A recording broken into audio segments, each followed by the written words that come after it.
the best academy. Hi everyone, welcome to Harish academy. ఈరోజు current అఫైర్స్లో భాగంగా each and every టాపిక్ని మనము డీటెయిల్గా డిస్కస్ చేసుకుందాం. ఇవాళ మన ఫస్ట్ టాపిక్ తిరంగ శౌర్య సమ్మాన్ యాత్ర. మనం ఎగ్జామ్ పాయింట్ ఆఫ్ వ్యూలో కరెంట్ అఫైర్స్ని చదివేటప్పుడు జనరల్గా ప్రోగ్రామ్స్, పాలసీస్ ఇటువంటి వాటిపైన ఎక్కువగా ఫోకస్ చేస్తూ ఉంటాం.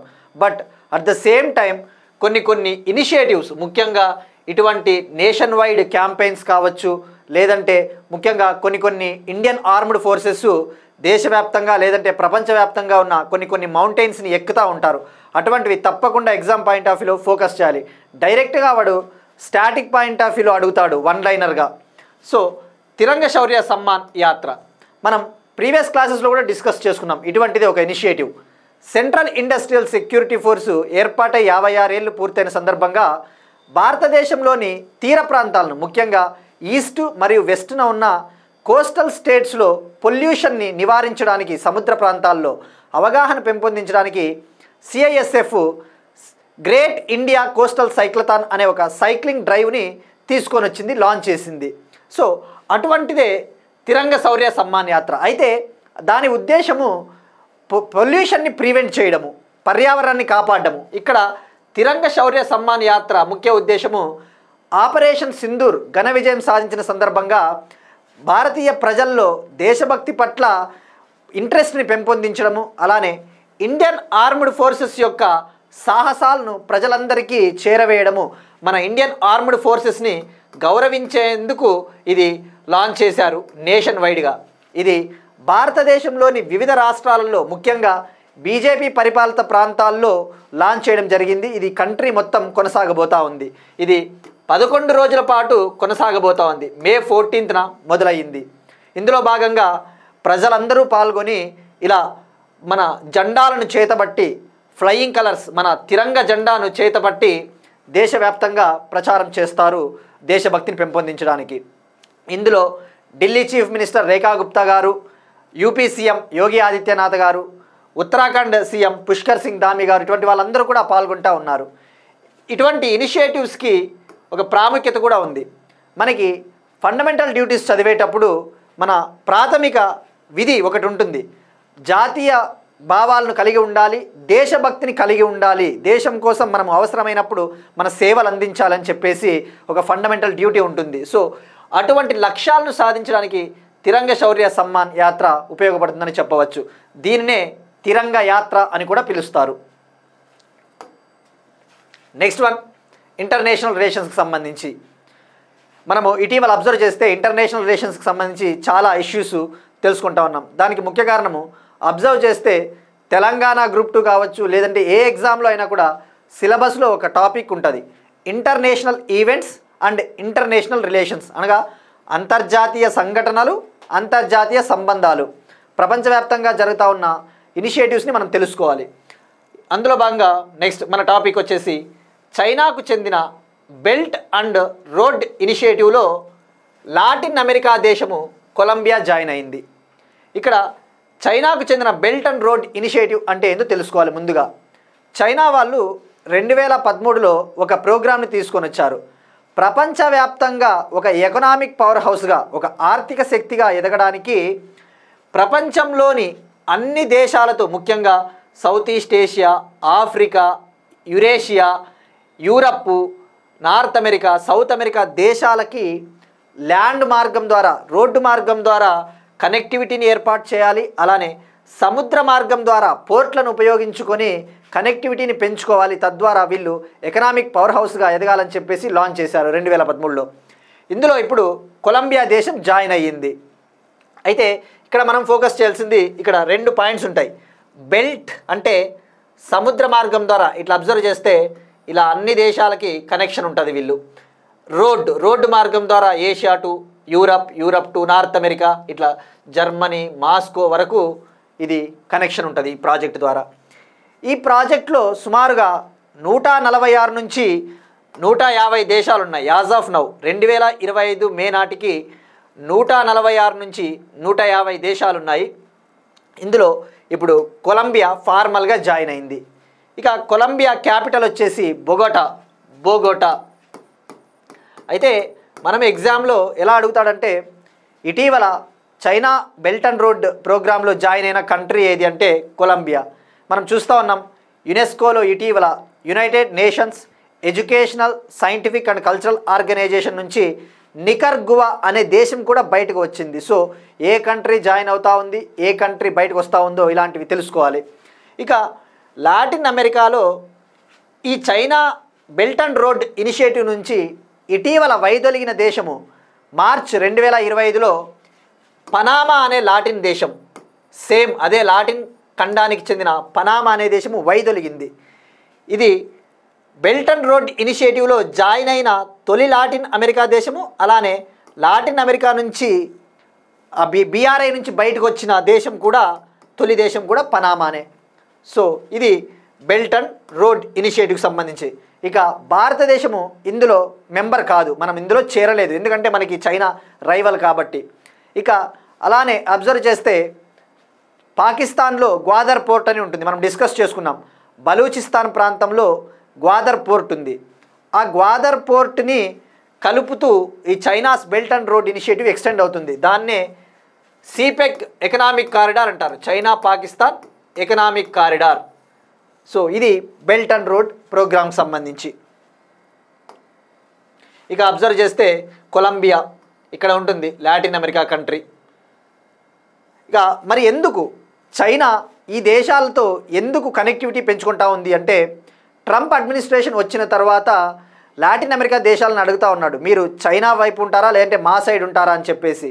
చైనా ఈ లాటిన్ అమెరికా దేశాలతో సుమారుగా 2/3 లాటిన్ అమెరికా దేశాలు ఆల్రెడీ చైనా బీఆర్ఐ ప్రోగ్రాంలో జాయిన్ అయ్యాయి. అలానే ఈ బ్రెజిలు, పెరు, చిలీ దేశాలకి చైనానే అతిపెద్ద వాణిజ్య భాగస్వామి, లార్జెస్ట్ ట్రేడింగ్ పార్ట్నర్. అంటే అమెరికా కంటే కూడా చైనా డామినెన్సే ఎక్కువ ఉంది లాటిన్ అమెరికా కంట్రీస్లో. నెక్స్ట్ వన్ అగైన్ ఇంటర్నేషనల్ రిలేషన్స్కి సంబంధించి మనము ఇటీవల న్యూస్లో చూస్తూ ఉన్నాము. పాకిస్తాన్లోని న్యూక్లియర్ సైట్స్ని మనము టార్గెట్ చేసి మనము ధ్వంసం చేశాము. సో యాజ్ ఏ రిజల్ట్ అక్కడ న్యూక్లియర్ రేడియేషన్ వెలువడతా ఉందని చెప్పేసి ఆందోళనలు వ్యక్తమయ్యాయి. సో ఇప్పుడు వాటికి సంబంధించి ఒక అంతర్జాతీయ సంస్థ international Atomic Energy agency inspection చేసింది, తనిఖీలు చేసింది. అక్కడ పాకిస్తాన్లో ఏ అణు కేంద్రం నుంచి కూడా రేడియేషన్ లీక్ అవ్వలేదని చెప్పేసి ఇది రిపోర్ట్ ఇచ్చింది. ఇక్కడ మనం ఎగ్జామ్ పాయింట్ ఆఫ్ వ్యూలో ఫోకస్ చేయాల్సింది ఇంటర్నేషనల్ అటామిక్ ఎనర్జీ ఏజెన్సీ. మనము ఇంటర్నేషనల్ ఎనర్జీ ఏజెన్సీ గురించి తెలుసుకున్నాం, ఇలాంటి ఆర్గనైజేషన్స్ గురించి తెలుసుకోవాలి.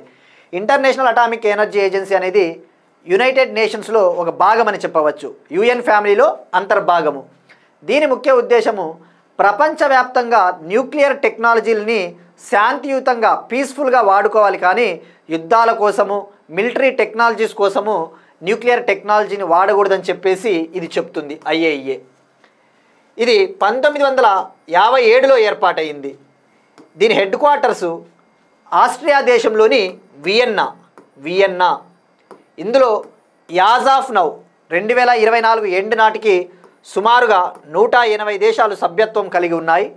ఇందులో భారతదేశం కూడా మెంబరే. ఇండియా 1957లోనే జాయిన్ అయింది ఇందులో. ఇక దీన్నే ఆటమ్స్ ఫర్ పీస్ అని కూడా అంటారు, ఆటమ్స్ ఫర్ పీస్ అని కూడా దీన్ని పేరు పెట్టి పిలుస్తారు. సో ఇది మనం దీనికి సంబంధించిన information. Next one USA, America మరియు గల్ఫ్ కోఆపరేషన్ కంట్రీస్ మధ్య సంబంధాలకు సంబంధించి ఇటీవల ట్రంప్ వార్తల్లో ఎక్కువగా ఉన్నాడు. అబ్జర్వ్ చేస్తే ట్రంప్ అడ్మినిస్ట్రేషన్ వచ్చినప్పటి నుంచి టారిఫ్ వార్స్ ట్రేడ్ వార్స్ పెరిగిపోయాయి. ఇటీవలే చైనాతో వీళ్ళు 90 రోజుల పాటు ట్రేడ్ వార్కి విరామం పలికారు. 90 రోజుల పాటు ఎటువంటి సుంకాలు విధించబోమని చెప్పేసి. అలానే ట్రంప్ అడ్మినిస్ట్రేషన్ వచ్చిన తర్వాత గోల్డ్ కార్డ్ వీసాను తీసుకొని వచ్చారు. అలానే హార్వర్డ్ యూనివర్సిటీకి కూడా నిధులు కోత పెడతా ఉంది ట్రంప్ అడ్మినిస్ట్రేషన్. మీరు అబ్జర్వ్ చేస్తే ఇలా కూడా అడగవచ్చు, ఇటీవల అమెరికాలోని ఏ యూనివర్సిటీకి ట్రంప్ అడ్మినిస్ట్రేషన్ నిధులు నిలిపివేసిందంటే హార్వర్డ్ యూనివర్సిటీ. ఇంకా అలానే ట్రంప్ అడ్మినిస్ట్రేషన్ వచ్చిన తర్వాత ముఖ్యంగా ప్రపంచ దేశాల మధ్య శాంతిని నేనే నెలకొల్పుతాను అన్నట్టుగా మాట్లాడుతూ ఉన్నాడు. ఇటీవల ఇండియాకి పాకిస్తాన్కి మధ్య కుదిరిన కాల్పుల విరమణ ఒప్పందంలో కూడా దానికి ముఖ్య కారణం నేనే అని చెప్పేసి అంతర్జాతీయ ఫోరమ్స్ వద్ద ఆయన ప్రకటించుకుంటున్నాడు తనకు తానుగా. ఇక ఈ సందర్భంగా ట్రంప్ గల్ఫ్ కోఆపరేషన్ కౌన్సిల్ సమావేశంలో పాల్గొనడానికి వెళ్ళాడు. అది సౌదీ అరేబియాలోని రియాద్, క్యాపిటల్ రియాద్లో జరుగుతూ ఉంది. ఇక్కడ సిరియన్ లీడర్ని కలిశాడు. సిరియాకి కాబోయే అధ్యక్షుడు అహ్మద్ అల్ షారా సిరియాకి కాబోయే అధ్యక్షుడు. ఇతను ఒక ఎక్స్ట్రీమిస్ట్ అనమాట, అంటే ఒక అల్ ఖైదా లీడర్ అని చెప్పవచ్చు. ఇప్పుడు ఇతను ప్రెసిడెంట్గా కాబోతా ఉన్నాడు. సో ఇది ఒక విధంగా ఒక రికార్డ్ అని చెప్పవచ్చు. గత 25 ఏళ్లలో ఎప్పుడూ కూడా యుఎస్ఏ ప్రెసిడెంటు సిరియా ప్రెసిడెంటు డైరెక్ట్గా కలవలేదట. మళ్ళీ చెప్పాడు, ఏమని చెప్పాడు, మేము సిరియా పైన ఇక శాంక్షన్స్, ఆర్థిక ఆంక్షలు విధించబోము, మనం రిలేషన్స్ మెరుగుపరుచుకుందామని చెప్పేసి కూడా ట్రై చేస్తూ ఉన్నారు యుఎస్ఏ వాళ్ళు.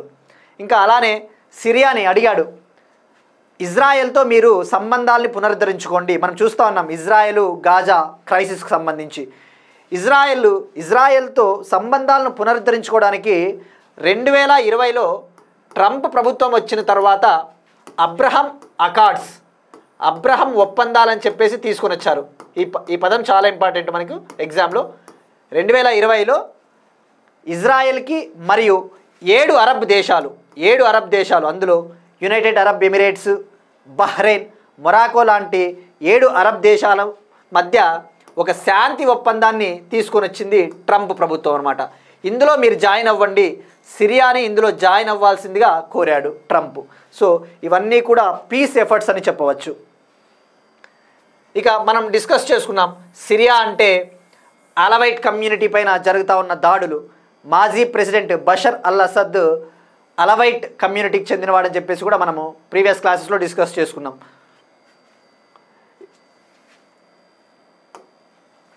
నెక్స్ట్ వన్, ఉక్రెయిన్ రష్యా మధ్య పీస్ టాక్స్, శాంతి చర్చలు 3 ఏళ్ల తర్వాత తుర్కీ దేశ రాజధాని ఇస్తాంబుల్లో మొదలయ్యాయి. అబ్జర్వ్ చేస్తే ఇంటర్నేషనల్ రిలేషన్ సంబంధించి each and every topic link ఉంటుంది. ప్రతి నగరము, ప్రతి ప్రాంతం మనకి ఇంపార్టెంటే. ఇక్కడ తుర్కీ దేశం క్యాపిటల్ ఇస్తాంబుల్. మనం చూస్తూ ఉన్నాం తుర్కీ మనకు టర్కీ కంట్రీతో ఇప్పుడు రిలేషన్స్ సరిగా లేవు. వాళ్ళు పాకిస్తాన్కి సపోర్ట్ చేశారని చెప్పేసి ఇండియన్ గవర్నమెంట్ శాంక్షన్స్ విధిస్తూ ఉంది. అలానే తుర్కీ నుంచి యాపిల్స్ని కూడా మనము దిగుమతి చేసుకోరాదని చెప్పేసి పూణే వ్యాపారులు నిర్ణయించారు. ఇక ఈ కాంటెక్స్ట్లో మనము ఈ పీస్ టాక్స్ గురించి తెలుసుకోవాలి. ఇస్తాంబుల్లో ఉక్రెయిన్కి రష్యాకి మధ్య శాంతి చర్చలు మొదలయ్యాయి. ఇవి ట్రంప్ ప్రతిపాదించిన శాంతి చర్చలు. అయితే ఈ చర్చల్లో పాల్గొనడానికి రష్యా ప్రెసిడెంట్ పుతిన్ అటెండ్ అవ్వలేదు, బట్ తన ప్రతినిధి బృందాన్ని అయితే పంపారు. ఇక ఉక్రెయిన్ నుంచి జెలెన్స్కీ అటెండ్ అయ్యాడు. ఇక మనము ఇక్కడ ఫోకస్ చేయాల్సింది ఇంటర్నేషనల్ రిలేషన్స్లో కొన్ని నగరాల గురించి డీటెయిల్గా తెలుసుకుందాం. ఎందుకంటే ఎగ్జామ్లో మీరు ఒకవేళ ఈనాడు పేపర్ చదివినా, హిందూ పేపర్ చదివినా, ఏదైనా వెబ్సైట్స్ చదివినా ఇంటర్నేషనల్ రిలేషన్స్ గురించి క్లియర్ కట్ ఐడియా ఉండాలి, కన్ఫ్యూజ్ అవ్వకూడదు. సో ఎందుకంటే కొన్ని టర్మ్స్, కొన్ని నగరాలు ఎప్పుడు కూడా రిపీట్ అవుతూ ఉంటాయి. ఫర్ ఎగ్జాంపుల్ కీవ్ అనే పదము, లేదంటే డాన్బాస్ అనే ప్రాంతము, ఇవన్నీ కూడా రిపీట్ అవుతూ ఉంటాయి. మనకి మ్యాచ్ ద ఫాలోయింగ్లో అడగడానికి కూడా ఛాన్స్ ఉంటుంది ఎగ్జామ్స్లో. ఇప్పుడు కీవ్ అనే ప్రాంతము, ఇది ఉక్రెయిన్ క్యాపిటల్, ఉక్రెయిన్ రాజధాని. డాన్బాస్ అనే ప్రాంతం కూడా ఎక్కువ వార్తల్లో చూస్తూ ఉంటాం, ఇది ఉక్రెయినే. అలానే పోర్ట్ ఆఫ్ ఒడెసా అనే ఒక పోర్టు, అది ఎక్కడ ఉంటుంది? ఇవి గతంలో అన్నీ కూడా యూపీఎస్సీ లాంటి ఎగ్జామ్స్లో అడిగారు. That's why we're discussing. Reason లేకుండా అయితే డిస్కస్ చేయట్లేదండి. ఇవన్నీ మీరు అబ్జర్వ్ చేస్తే ప్రీవియస్ ఇయర్స్ పేపర్స్ చూస్తే ఇలాంటి టర్మ్స్ అన్నీ న్యూస్లో ఉంటాయి ఎగ్జామ్స్లో. ఇక ఒడెసా పోర్ట్ అనేది కూడా ఉక్రెయిన్లో ఉంటుంది. కెర్సాన్ ప్రావిన్స్, ఈ మధ్యన ఉక్రెయిన్ దాడుల్లో, రష్యా దాడుల్లో బాగా ధ్వంసమైన నగరము కెర్సాన్. ఆ కెర్సాన్ అనే నగరం కూడా ఉక్రెయిన్లో ఉంటుంది. ఇక సిరియా విషయానికి వస్తే మనం గతంలో డిస్కస్ చేసుకున్నాం. గోలాన్ హైట్స్ ఎక్కడ ఉంటుంది? సిరియా. ఇక క్రెమ్లిన్, ఈ మధ్యన ఎక్కువ చూస్తూ ఉన్నాం. క్రెమ్లిన్ అనేది రష్యాలో ఉండే ఒక మిలిటరీ ఫోర్ట్ అని చెప్పవచ్చు, మిలిటరీ కాంప్లెక్స్. ఇది యునెస్కో వరల్డ్ హెరిటేజ్ సైట్ కూడా, యునెస్కో వరల్డ్ హెరిటేజ్ సైట్. ఇది ఒక ప్యాలెస్ అనమాట, రష్యాలో ఉంటుంది. ఇక రష్యా అంటేనే మనకు గుర్తొచ్చేది, ఇటీవల విక్టరీ పరేడ్ డే సందర్భంగా May 9న మాస్కో నగరంలోని స్క్వేర్, రెడ్ స్క్వేర్లో సెలబ్రేషన్స్ జరిగాయి. ఎక్కడ జరిగాయి అది కూడా గుర్తుపెట్టుకోండి, రెడ్ స్క్వేర్. సో ఇవి రష్యాకి ఉక్రెయిన్కి. యాక్చువల్లీ కాన్ఫ్లిక్ట్ ఎప్పుడు మొదలైంది ఇరు దేశాలకి? 2014లో రష్యా ఉక్రెయిన్లోని క్రిమియా పెనిన్సులాని ఆక్యుపై చేసి దాన్ని స్వాధీనం చేసుకునింది. అప్పుడు మొదలైంది ఈ యుద్ధము. ఇటీవల ట్రంప్ కూడా ఏమని ప్రతిపాదించాడు? ఉక్రెయిన్లో ఉన్న ఈ క్రిమియా ప్రాంతాన్ని రష్యాకి ఇచ్చేయండి, తద్వారా శాంతి ఏర్పడుతుందని ట్రంప్ ఒక ప్రతిపాదన తీసుకొచ్చాడు. దానికి ఉక్రెయిన్ ఒప్పుకోలేదు. అలానే ఆ గాజా క్రైసిస్లో కూడా ఇజ్రాయెల్ దాడులు చేస్తూ ఉంది కదా రిపీటెడ్గా గాజా పైన. ట్రంప్ ఏమని చెప్పాడు అంటే, ఆ గాజాని మేము తీసేసుకుంటాము, అమెరికా తీసేసుకొని దాన్ని ఒక స్వేచ్ఛా మండలంగా, ఒక అటానమస్ రీజియన్గా మేము ప్రకటిస్తాము, తద్వారా ఈ సమస్యకు ఫుల్ స్టాప్ పెట్టొచ్చు అని చెప్పేసి ట్రంప్ కొత్త ప్రతిపాదనలు తీసుకొస్తూ ఉన్నాడు. ఇది మనకు ఇస్తాంబుల్ గురించి. ఇక తుర్కీ విషయానికి వస్తే, మనము 2023లో తుర్కీ దేశంలో అనగా టర్కీ కంట్రీలో ఎర్త్క్వేక్ వస్తే ఆపరేషన్ దోస్త్ పేరిట మనము మానవతా సహాయము, హ్యుమానిటేరియన్ ఎయిడ్ టర్కీకి సహాయం చేసాం. But still Turkey is ignoring all those things. ఇది రష్యా ఉక్రెయిన్ కాన్ఫ్లిక్ట్ సంబంధించి. Next one, Indian government department of persons with disabilities, ministry of social justice and empowerment దివ్యాంగుల కోసము, పర్సన్స్ విత్ డిజేబిలిటీస్ కోసము ఒక AI ఆధారిత, artificial intelligence ఆధారిత WhatsApp based మరియు voice based chat జీపీటీని అభివృద్ధి చేసింది. ఒక చాట్ బాట్ని అభివృద్ధి చేసింది. ఈ చాట్ బాట్ అంటే ఒక సాఫ్ట్వేరు. దీన్ని బెంగళూరుకు చెందిన సర్వం ఏఐ కంపెనీ సహాయంతో డెవలప్ చేసింది. దీన్ని ఉపయోగించుకొని దివ్యాంగులు తమకు అవసరమైన ఇన్ఫర్మేషన్ని పొందవచ్చు అన్నమాట. వాయిస్ బేస్డ్ చాట్ బాట్ అని చెప్పవచ్చు. ఇక సర్వం ఏఐ మనం ప్రీవియస్ క్లాసెస్లో డిస్కస్ చేసుకున్నట్టు, సర్వం ఏఐ ఇటీవల బుల్బుల్ వర్షన్ 2 అనే ఒక టెక్స్ట్ టు స్పీచ్ మోడల్ని లాంచ్ చేశారు. అలానే ఇండియా ఏఐ మిషన్ కింద దీన్ని సెలెక్ట్ చేశారు. భారతదేశపు ఫస్ట్ ఇండిజినస్ లార్జ్ లాంగ్వేజ్ మోడల్ని తయారు చేయడానికి దీన్ని సెలెక్ట్ చేశారు. ఇక మనము పర్సన్స్ విత్ డిజేబిలిటీస్, ఈ దివ్యాంగుల విషయానికి వస్తే, వీళ్ళ వెల్ఫేర్ కోసము న్యూఢిల్లీలో నిన్న మే 15న ఇన్క్లూజివ్ ఇండియా సమ్మిట్ జరిగింది. ఇన్క్లూజివ్ ఇండియా సమ్మిట్ దీన్ని నిర్వహించిన వాళ్ళు department of persons with disabilities, social justice ministry మరియు ఎస్బీఐ ఫౌండేషన్ మరియు నేషనల్ అసోసియేషన్ ఫర్ బ్లైండ్ ఢిల్లీలో ఉంటుంది. ఈ సంస్థలు నిర్వహించాయి. ఇక మే 15 నిన్న దివ్యాంగుల కోసము ఒక డేని కేటాయించారు, global accessibility awareness day. Next one, పిల్లల్లో పెరుగుతూ ఉన్న మధుమేహాన్ని అరికట్టడానికి షుగర్ బోర్డులు అనగా మధుమేహ బోర్డులు ఏర్పాటు చేయాలని చెప్పేసి CBSE, central board of secondary education, తన పరిధిలో ఉన్న ఎడ్యుకేషనల్ ఇన్స్టిట్యూషన్స్ని, పాఠశాలల్ని అడిగిందనమాట. మనం చూస్తూ ఉన్నాం, జనరల్గా డయాబెటీస్, షుగర్ వ్యాధి అనేది పెద్దలలో వస్తుంది. ఒక జెనెటిక్ డిజార్డర్ అని కూడా చెప్పవచ్చు. లేదంటే మన ఆహారపు అలవాట్లు సరిగ్గా లేకపోతే ఈ షుగర్ వ్యాధి వస్తుంది. ఎక్కువగా టైప్ 2 డయాబెటీస్. ఆ టైప్ 2 డయాబెటీస్ అనేది ఇటీవల చిన్నపిల్లల్లో కూడా వస్తూ ఉంది, స్టూడెంట్స్లో కూడా వస్తూ ఉంది. దానికి కారణము మనము ఇష్టానుసారము లైక్ చిరుతిళ్ళు తినడము, ప్రాసెస్డ్ ఫుడ్స్, బయట దొరికే ప్రాసెస్డ్ ఫుడ్స్, లేదంటే కూల్ డ్రింక్స్ ఎక్కువగా తాగినా, షుగర్ కంటెంట్ ఎక్కువ తీసుకున్నా కూడా టైప్ 2 డయాబెటీస్ వస్తుందన్నమాట. సో వాటిని అరికట్టడానికి, అవగాహన కల్పించడానికి షుగర్ బోర్డులు ఏర్పాటు చేయండి, రోజు ఎంత మోతాదులో షుగర్ తీసుకోవాలో అవగాహన కల్పించని చెప్పేసి ఏర్పాటు చేయమని చెప్పేసి కోరింది. ఇక టైప్ 5 డయాబెటీస్ గురించి కూడా మనం డిస్కస్ చేసుకున్నాం గతంలో. టైప్ 5 డయాబెటీస్ అంటే ఏంటి? మాల్ నరిష్మెంటు, పౌష్టికాహార లోపం వల్ల తలెత్తే డయాబెటీస్నే టైప్ 5 డయాబెటీస్. ఈ టర్మ్ చాలా important. We can expect these kind of questions in exams like UPSC also. ఇప్పుడు ఒక క్వశ్చన్ చూద్దాం, సింపుల్ క్వశ్చన్, స్పోర్ట్స్. ఫిబ్రవరి లేదా మార్చ్ 2027లో తదుపరి జాతీయ క్రీడలను ఏ భారతీయ రాష్ట్రం నిర్వహిస్తూ ఉంది? నేషనల్ గేమ్స్, రాబోయే నేషనల్ గేమ్స్ని ఇండియాలోని ఏ రాష్ట్రంలో నిర్వహించబోతా ఉన్నారు? Option A Assam, option B Meghalaya, option C Manipur, option D Sikkim. మీకు ఇంకొక క్వశ్చన్ ఇందులోనే, లాస్ట్ టైం మొన్న రీసెంట్గా నేషనల్ గేమ్స్ ఎక్కడ జరిగాయి, ఏ రాష్ట్రంలో జరిగాయి? అది ఎన్నవ ఎడిషన్, ఇప్పుడు జరగబోయేది ఎన్నవ ఎడిషన్? వీటికి కూడా ట్రై చేయండి ఆన్సరు స్పోర్ట్స్కి సంబంధించి. ఇప్పుడు ఒక చిన్న అవేర్నెస్ కోసం, యాక్చువల్లీ జనరల్గా మనము క్వశ్చన్స్ ఎలా అడుగుతారంటే ఎగ్జామ్స్లో డైరెక్ట్గా వన్ లైనర్ అడుగుతారు. యూపీఎస్సీ లాంటి ఎగ్జామ్స్లోనే స్టేట్మెంట్స్ ఇస్తాడు, 3 స్టేట్మెంట్స్ 4 స్టేట్మెంట్స్ అనే ఒక రాంగ్ పర్సెప్షన్లో ఉంటాం జనరల్గా. ఇంత డెప్త్ అవసరమా మనకి సబ్జెక్ట్ అని అనుకోవడానికి ఛాన్స్ ఉంటుంది. బట్ మీరు అబ్జర్వ్ చేస్తే 2018 తెలంగాణ ఎస్ఐ మెయిన్స్ ఎగ్జామ్లో, తెలంగాణ సబ్ ఇన్స్పెక్టర్ మెయిన్స్ ఎగ్జామ్లో 4 స్టేట్మెంట్లు ఇచ్చాడు మెయిన్స్. అది కూడా క్వశ్చను అపాచీ హెలికాప్టర్స్కి సంబంధించి, AH-64E అపాచీ అటాక్ హెలికాప్టర్స్ గురించి 4 స్టేట్మెంట్లు ఇచ్చాడు, ABCD CD అని. సో మనం ప్రిలిమ్స్లో అయితే మేబీ వన్ లైనర్ ఇచ్చినప్పుడు we can come across maybe, but మెయిన్స్కి వచ్చేసరికి తప్పకుండా డెప్త్గా చదవాలండి. ఎందుకంటే ఇటీవల మనం మిస్సైల్స్ కానీ LCA తేజాస్ అవి ఎక్కువగా వార్తల్లో చూస్తూ ఉన్నాం. ప్రతి పాయింట్ ఐడియా ఉంటేనే మనం ఆన్సర్ చేయగలుగుతాం. ఇక్కడ చూడండి 4 స్టేట్మెంట్స్ ఎస్ఐ మెయిన్స్, యూపీఎస్సీలో కూడా అడగడు 4 statements. So be alert actual, that's it. ఇక నిన్నటి క్వశ్చన్ విషయానికి వస్తే మనం అడిగింది simple question, memory league champion winner ఎవరు ఈ year?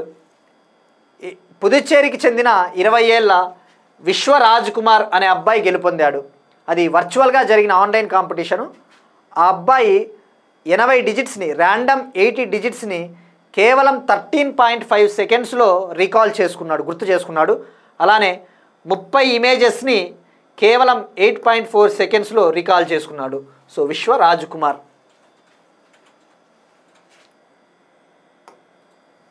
Next one state specific.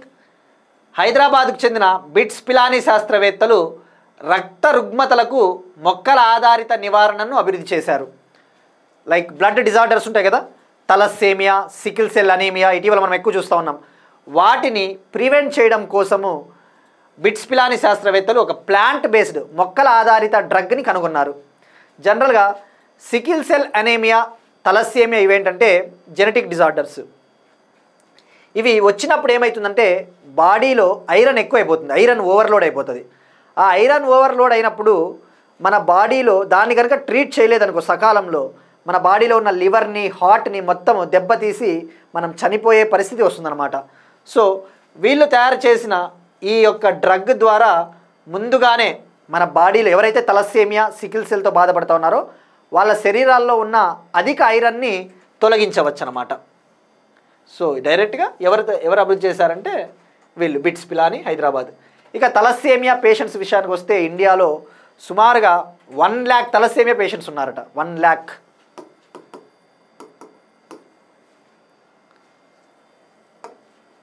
Next one again state specific. తెలంగాణలోని ఉస్మానియా యూనివర్సిటీ ఇస్రో మరియు నేషనల్ రిమోట్ సెన్సింగ్ సెంటర్ హైదరాబాద్తో ఒక MOU ఒప్పందం కుదుర్చుకునింది.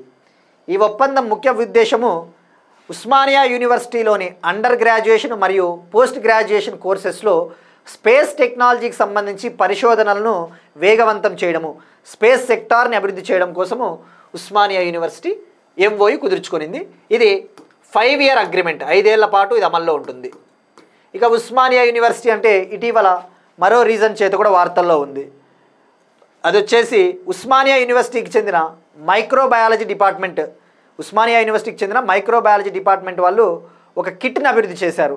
ఆ కిట్ ద్వారా, ఆ టూల్ ద్వారా మన రక్తంలో ఏవైనా ఇన్ఫెక్షన్లు వస్తే వాటిని ముందుగానే గుర్తించి అరికట్టడానికి, ఇన్ఫెక్షన్స్ వల్ల సెప్సిస్ లైక్ సెప్టిక్ అవ్వకోకుండా గుర్తించడానికి ఒక కిట్ని తయారు చేశారు OU మైక్రోబయాలజీ విభాగం వాళ్ళు. నెక్స్ట్ వన్ ఆంధ్రప్రదేశ్ స్టేట్కి సంబంధించి ఒక కరెంట్ అఫైర్. త్వరలో ప్రధానితో తాజంగి మ్యూజియం ప్రారంభోత్సవం. ఆంధ్రప్రదేశ్లోని అల్లూరి సీతారామరాజు జిల్లా తాజంగి గ్రామంలో ట్రైబల్ ఫ్రీడమ్ ఫైటర్స్ మ్యూజియంని ఏర్పాటు చేయబోతూ ఉన్నారు. అంటే గిరిజన తెగలకు చెందిన స్వాతంత్ర సమరయోధుల స్మారకార్థం ఒక మ్యూజియం. దీన్ని ప్రధానమంత్రి నరేంద్ర మోదీ గారు ప్రారంభించబోతా ఉన్నారు. నవంబర్ కల్లా ఈ పనులు కంప్లీట్ అవుతాయని చెప్పేసి చెప్తా ఉన్నారు. ఇక్కడ ఫోకస్ చేయాల్సింది ట్రైబల్ ఫ్రీడమ్ ఫైటర్స్ మ్యూజియం ఎక్కడ అంటే అల్లూరి సీతారామరాజు డిస్టిక్ తాజంగి. దీన్ని ఆంధ్రప్రదేశ్ ప్రభుత్వము మరియు మినిస్ట్రీ ఆఫ్ ట్రైబల్ అఫైర్స్ గిరిజన వ్యవహారాల మంత్రిత్వ శాఖ వాళ్ళు కలిసి సంయుక్తంగా 35 కోట్లతో నిర్మిస్తూ ఉన్నారు. దీన్ని నిర్మించాలి అని చెప్పేసి ప్రధానమంత్రి నరేంద్ర మోడీ గారు 2016 ఆగస్ట్ 15 ఇండిపెండెన్స్ స్పీచ్లో ప్రకటించారు అప్పుడు. సో ఇక్కడ గుర్తుపెట్టుకోవాల్సింది ఇది సంయుక్తంగా నిర్మిస్తూ ఉన్నారు కేంద్ర ప్రభుత్వము మరియు రాష్ట్ర ప్రభుత్వం కలిసి. Next one economy related. నిరుద్యోగంపై మొదటి నెలవారీ డేటా. మనం ప్రీవియస్ క్లాసెస్లో చెప్పుకున్నాం. ఇండియన్ గవర్నమెంట్ ఇక నుంచి స్టార్టింగ్ ఫ్రమ్ మే 15 మే 15 నుంచి ప్రతి నెల నిరుద్యోగానికి సంబంధించి అన్ఎంప్లాయ్మెంట్కి సంబంధించి డేటాని విడుదల చేయబోతా ఉన్నారు ప్రతి నెల. సో ఇప్పుడు ఆ రిపోర్ట్ని విడుదల చేశారు. ఇక జనరల్గా ఇప్పటి వరకు అన్ఎంప్లాయ్మెంట్కి సంబంధించి త్రైమాసికంగా అంటే క్వార్టర్లీ మరియు యాన్యువల్గా వార్షికంగా రిపోర్ట్ని రిలీజ్ చేసేవారు. ఇప్పటి నుంచి ఎవ్రీ మంత్ అనమాట, ప్రతి మంత్ మనకి డేటా వస్తుంది అన్ఎంప్లాయ్మెంట్ డేటా. దీన్ని ministry of statistics and programme implementation, దీన్నే మాస్పి అంటారు. అంటే గణాంకాలు మరియు పథకాల అమలు మంత్రిత్వ శాఖ విడుదల చేసింది ఈ రిపోర్టు ఫైండింగ్స్ మనం తెలుసుకోవాలి. జనరల్గా భారతదేశంలో నిరుద్యోగానికి సంబంధించి డేటాని ఈ ministry of statistics programme implementation కింద ఉండే పీరియాడిక్ లేబర్ ఫోర్స్ సర్వే విడుదల చేస్తుంది మనకి. ఇప్పుడు ఈ పిఎల్ఎఫ్ఎస్ ప్రకారము ఈ నెలవారీలో ఎంత ఉంది, ఏప్రిల్లో ఎంత ఉంది అన్ఎంప్లాయ్మెంట్ తెలుసుకోవాలి. ఇక్కడ అబ్జర్వ్ చేస్తే ఓవరాల్గా ఏప్రిల్ నెలలో ఆల్ ఇండియా వైడ్ అన్ఎంప్లాయ్మెంట్ 5.1% ఉంది. అది రూరల్ ప్రాంతాల్లో తీసుకుంటే మనకి రూరల్ ప్రాంతాల్లో 4.5 ఉంది, అర్బన్ ప్రాంతాల్లో 6.5 ఉంది. ఓవరాల్గా అన్ని ఏజెస్ని కలిపి అంటే అర్బన్ ప్రాంతాల్లోనే అన్ఎంప్లాయ్మెంట్ ఎక్కువ ఉంది. మనకి డైరెక్ట్గా ఇది గుర్తుపెట్టుకుంటే సరిపోతుంది 5.1 ఏప్రిల్. ఇక మనము పీరియాడిక్ లేబర్ ఫోర్స్ సర్వే గురించి తెలుసుకోవాలి. ఇండియాలో దీన్ని 2017లో తీసుకొని వచ్చారు. 2017లో నేషనల్ శాంపుల్ సర్వే ఆఫీస్ దీన్ని ఏర్పాటు చేసింది. అయితే 2019లో ఈ నేషనల్ శాంపుల్ సర్వే ఆఫీస్ని సెంట్రల్ స్టాటిస్టికల్ ఆఫీస్తో మెర్జ్ చేశారు, కలిపేశారు దీంట్లో. అది కాస్త నేషనల్ స్టాటిస్టికల్ ఆఫీస్గా తయారైంది, ఎన్ఎస్ఓ. గుర్తుపెట్టుకోవాల్సింది పీరియాడిక్ లేబర్ ఫోర్స్ సర్వేని తయారు చేసేది ఎవరు అంటే ఇప్పుడు నేషనల్ స్టాటిస్టికల్ ఆఫీస్. ఇది ministry of statistics and programme implementation కింద ఉంటుంది. ఇక ప్రతి నెల ఎట్లా మరి అన్ఎంప్లాయ్మెంట్ డేటాని గ్యాదర్ చేస్తారు అంటే కరెంట్ వీక్లీ స్టేటస్ ద్వారా, అంటే ప్రతి వారం కూడా ఒక సర్వే చేస్తారు. ఈ సర్వేలో భాగంగా సుమారుగా 89,000 హౌస్ హోల్డ్స్ని సర్వే చేసి 3 లక్షలకు పైగా ప్రజల్ని సర్వే చేశారు. సో ఇది మనకి data, unemployment data. Next one తీస్తా ప్రహార్ ఎక్సర్సైజ్. ఆపరేషన్ సింధూర్ తర్వాత మనము మన ఆర్మ్డ్ ఫోర్సెస్ స్ట్రెంగ్త్ని మనం ఇంప్రూవ్ చేసుకుంటా ఉన్నాం. ముఖ్యంగా కోస్టల్ ప్రాంతాల్లో ఒకవేళ ఎప్పుడైనా యుద్ధం వచ్చినా కూడా, ఎందుకంటే మనకి బంగ్లాదేశ్ లాంటి కంట్రీస్తో కూడా ముప్పు పొంచి ఉంటుంది, వాళ్ళు బార్డర్ వైలేట్స్ చేస్తూ ఉంటారు. సో ఆ ప్రాంతాల్లో ముఖ్యంగా తీస్తా పరివాహక ప్రాంతంలో యుద్ధ సన్నద్ధత కోసము ఇండియన్ ఆర్మీ తీస్తా ప్రహార్ పేరిట ఎక్సర్సైజ్ని కండక్ట్ చేసింది. సో ఇక్కడ గుర్తుపెట్టుకోవాల్సింది తీస్తా రివర్, తీస్తా నది సిక్కింలో మొదలవుతుంది, సిక్కింలో పుడుతుంది, సిక్కిం, వెస్ట్ బెంగాల్, బంగ్లాదేశ్లో కూడా ప్రవహిస్తుంది. జాగ్రఫీ పాయింట్ ఆఫ్ వ్యూ అది గుర్తుపెట్టుకోండి తీస్తా. నెక్స్ట్ వన్ సముద్ర జలాల శుద్ధికి దేశీయ పరిష్కారం. మనకి ఓషన్ వాటర్స్ ఉంటాయి కదా, అవి సెలినైజ్డ్ వాటర్, వాటిని శుద్ధి చేయడానికి, డీశాలినైజేషన్ చేయడానికి డిఆర్డిఓకు చెందిన కాన్పూర్ ల్యాబొరేటరీ ఒక టెక్నాలజీని అభివృద్ధి చేసింది. అది అభివృద్ధి చేసిన వాళ్ళు కాన్పూర్కు చెందిన డిఆర్డిఓ ల్యాబొరేటరీ, దాని పేరు వచ్చేసి defence materials stores and research and development establishment Kanpur. దీని పేరు వచ్చేసి high pressure polymeric membrane for sea water desalination. High pressure polymeric membrane for sea water desalination. ఇక్కడ ఇమేజ్లో చూపిస్తున్నట్టు ఇది ఒక ప్లాంట్ టైప్ అనమాట. ముఖ్యంగా ఇండియన్ కోస్ట్ గార్డ్ ఐసీజీ షిప్స్లో డీశాలినేషన్ ప్లాంట్స్ని ఏర్పాటు చేస్తారు. అక్కడ ఆ సముద్ర జలాలని శుద్ధి చేయడానికి ఈ టెక్నాలజీని వాడబోతూ ఉన్నారు.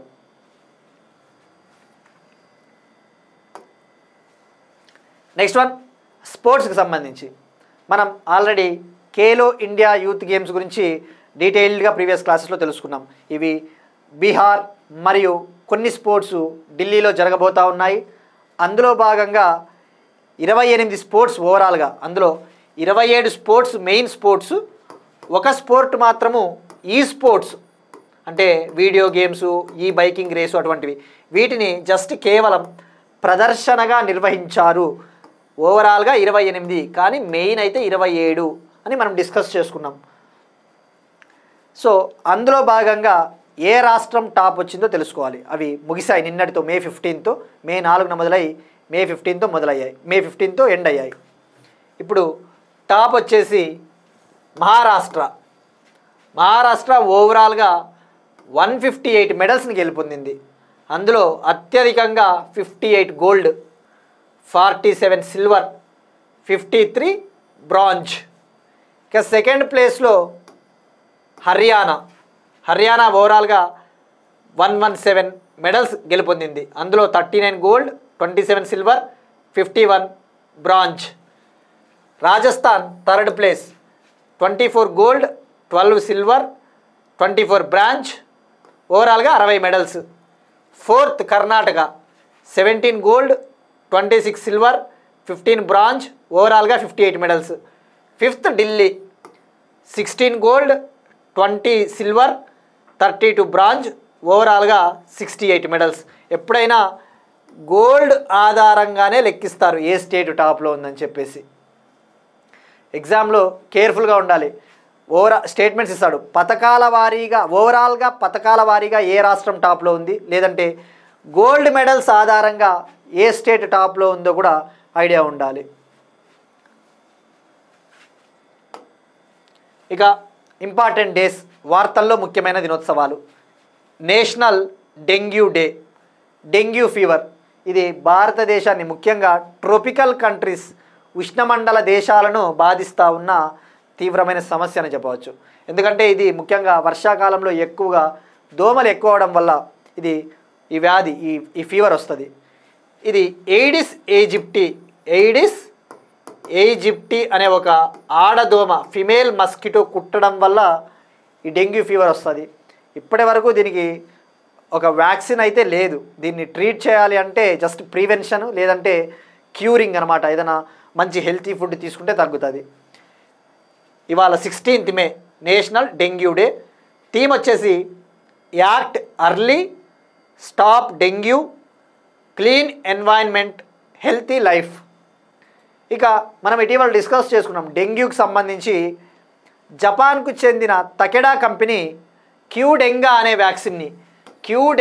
అనే ఒక డెంగ్యూ వ్యాక్సిన్ని భారతదేశంలో ప్రవేశపెట్టబోతా ఉన్నారని చెప్పేసి కూడా మనము తెలుసుకున్నాం. సో అది మనకి ఐడియా, అలా ఒకసారి రికాల్ చేసుకోవాలి. And that's it. These are today's current affairs. మనం ఒకసారి క్విక్గా రీక్యాప్ చూద్దాం.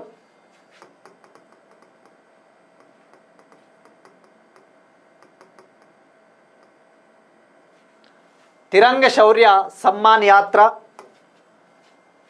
చైనాకు చెందిన బెల్ట్ అండ్ రోడ్ ప్రోగ్రాంలో జాయిన్ అయిన కొలంబియా,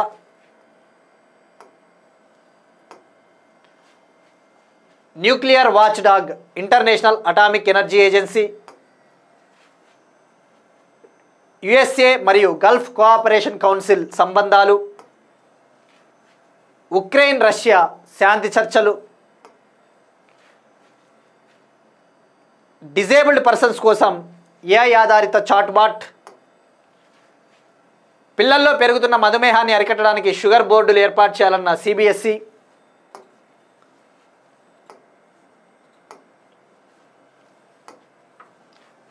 రక్త రుగ్మతలకు మొక్కల ఆధారిత నివారణ అభివృద్ధి బిట్స్ పిలాని హైదరాబాద్, ఇస్రో మరియు నేషనల్ రిమోట్ సెన్సింగ్ సెంటర్ హైదరాబాద్తో ఓయూ ఒప్పందం, tribal freedom fighters museum in Andhra Pradesh, నిరుద్యోగంపై మొదటి నెలవారీ డేటా, తీస్తా ప్రహార్ ఆర్మీ ఎక్సర్సైజ్, సముద్ర జలాల శుద్ధికి దేశీయ పరిష్కారం DRDO, Khelo India youth games 2025, national dengue day. That's it. So please be careful. Current affairs చెప్పేటప్పుడు మాత్రము వన్ లైనర్స్ పైనే కాదు, స్టేట్మెంట్ వైజ్ కూడా ఫోకస్ చేయండి. మెయిన్స్ ప్రిలిమ్స్లో మనకి డైరెక్ట్గా అడిగిన మెయిన్స్లో ఎందుకంటే ఫిల్టరేషన్ టెక్నిక్ ఉంటుంది, ఎలిమినేట్ చేయాలి కాబట్టి తప్పకుండా స్టేట్మెంట్స్ అడుగుతారు. So don't hesitate to answer the questions. Try for statement based questions also. That's it. We'll meet you again tomorrow and thank you everyone.